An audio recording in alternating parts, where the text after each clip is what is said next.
All right, what's going on, everybody? This is Gen Sports, aka Gen Someone Six back here again, and today want to talk to you guys about the Ohio State Buckeyes annihilating the Clemson Tigers 49-28, and probably one of the definitely more.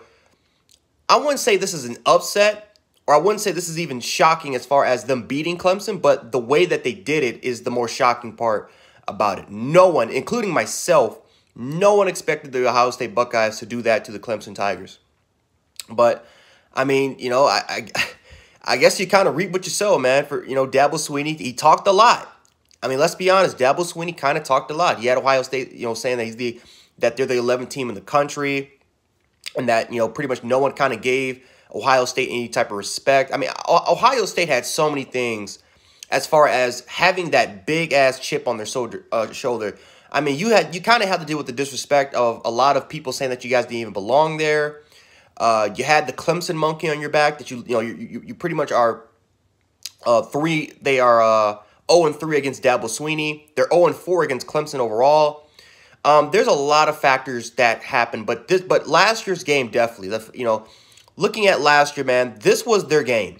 This was their redemption game because last year you can make an argument with Ohio State with all the calls that happened that maybe they should have won that football game, but that left a bad taste in their mouth. And Ohio State came in this football game. And they competed. Clemson came off with a very, very fast start, and Ohio State responded back as quickly as possible, and it was an even, tight football game.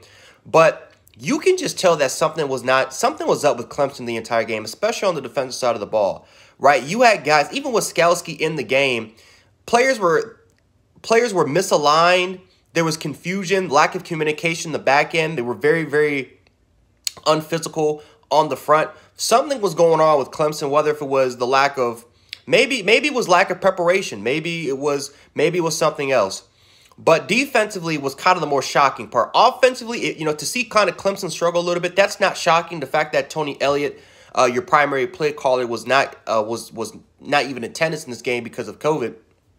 However, it was the defensive side of the ball that I thought was probably going to be the area where they're going to step up. Clemson's one of the teams that even without Tony Elliott, they're because of how well and how disciplined they play on the defensive side of the ball, that offensively they don't need to kind of worry. You know, you don't really need to worry about it because I thought that the defense was going to be able to handle the Ohio State Buckeyes, especially because this is an Ohio State offense that's kind of struggled a little bit. That Northwestern game, they did struggle a lot during that football game, but this was the redemption game for Ohio State. Ohio State came in there with a lot of motivation, and they was able to go out there and just completely manhandle Clemson, and that starts up at the front. I was super impressed with Ohio State's offensive line, and granted, they dealt with a lot of injuries. You saw Harry Miller didn't play in this football game. You had I think you had about a couple of offensive linemen that fell down and that were hurt during this football game, and Ohio State kept replacing these guys, and they just didn't skip a beat. Trey Sermon ran wild, and a big reason why because of that is because the offensive line was so dominant against this Clemson defensive front. And, you know, again, is this the greatest front you're ever going to see? No. But they got some young guys, right? Tyler Davis was hurt. He was hurt during the game, but, I like Brissy. I like Miles Murphy. They got depth on that defense. And the fact that Ohio State was just able to manhandle them, especially in the run department, was just shocking to me. The linebacking core was definitely hurt after Skalski went down with the targeting play. I will say that. The Venables, he didn't play. So they were down to, I think, their 3rd or 4th string linebacker. But the front is kind of where I'm shocked that they were just kind of completely dominated in. I don't know what the situation is going. Again, it's injuries. Maybe it's opt-outs. I'm not too sure. But just the fact that it was just a lot of misalignments, a lot of miscommunication, and just a lot of undiscipline. And it felt like this team was just unprepared for this football game or for whatever Ohio State was kind of throwing at them. But yeah, man, the biggest factor was the fact that was just dominance. Ohio State's offensive line was dominant, and Ohio State's defensive line was dominant. You look at guys like Topega, and you look at and I probably mispronounced that. I'm sorry, but you got I'm just gonna call him TT. But you got TT and Hooker, and a lot of those guys on that defensive line dominated the Clemson offensive line, dominated their offensive line. They dictated the pace of the game, and they completely shut them out. Not shut them out, but they were able to definitely establish that established that they were damn near the alpha males, man. I mean, they showed that they were alpha males during this football game. Just the amount of the amount of dominance and just the physicality that they were able to just assert to that Clemson offensive line was completely shocking in my opinion. And Trevor Lawrence was flustered, man.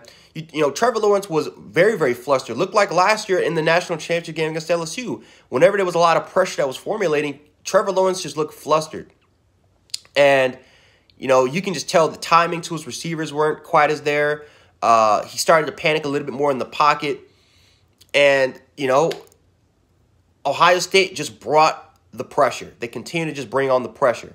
And, you know, you got to give Ohio State's defense for a lot of credit. Because what has kind of been the biggest criticism of this Ohio State football team? The fact that they're not as good as they were last year.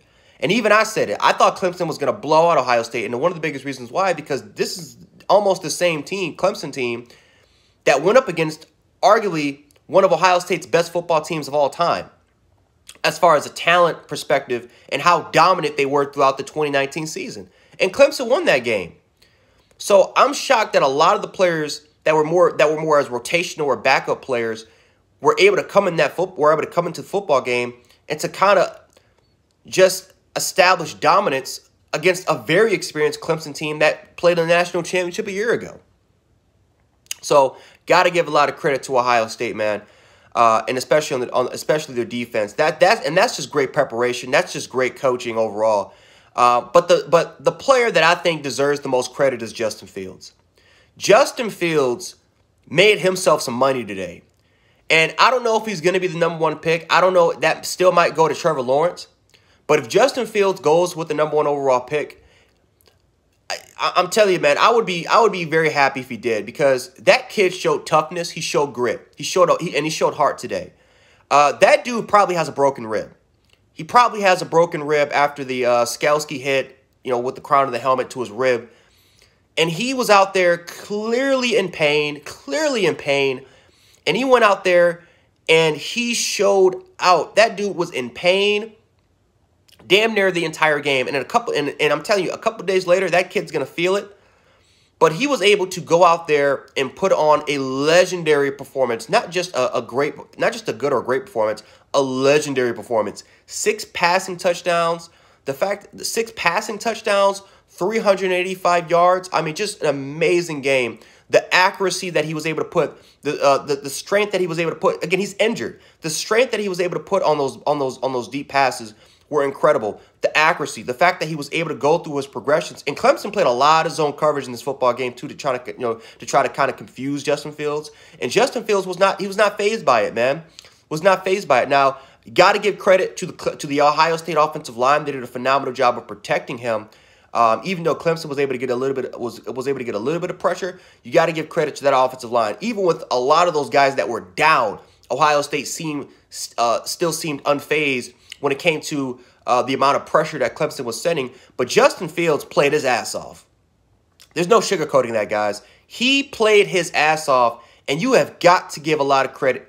Even if you're not a fan of him, you got to give a lot of credit to Justin Fields today. He played like a warrior out there today, and he put that Ohio State team, he put that team on his back, and it was just an amazing performance what he was able to do today. And you know, we haven't seen Clemson dominated like this in a while. We haven't seen Clemson dominated like this since 2017 when Alabama beat them 24-7. But Ohio State did everything perfect, man. They were able to pressure and contain.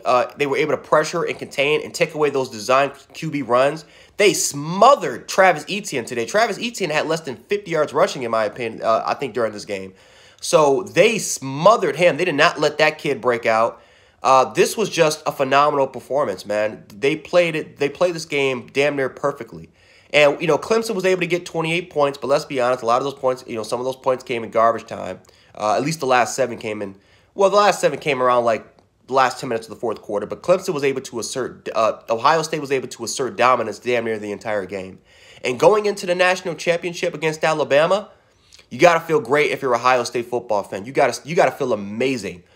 Because Alabama showed a little bit of weakness today, and I'm an Alabama fan, and I will admit, Ohio. You know, if you had to choose which team would win, you might have to kind of roll with Ohio State to give them a little bit of an edge. But overall wise, it's going to be a great game next week. And honestly, I can't wait to see Alabama's offense. Going against Ohio State. I can't wait for it, man. It's going to be exciting. Mac Jones, Justin Fields, Devontae Smith, Chris Olave, Trey Sermon, Najee Harris. It's gonna be fun, and it's gonna be an amazing time. But if you guys like this video, make sure to hit the like button, share the video, and also subscribe. Lets me know that you guys want more. By doing those things, just lets me know that you guys want more college football recaps, more content in the future, which I will be providing with you guys. By the way, I also will be live streaming tomorrow at 1 o'clock Eastern Standard Time and 8 o'clock. And also, I will also be live streaming too at 8 o'clock too during the Sunday Night Football game. So if you guys want to come in, chat about the football game, definitely come into the live stream. We will welcome all, and I will definitely respond to any comments that you guys will leave in the chat. But anyway, Jan716, aka Jan Sports. I'll check you guys out later. Peace.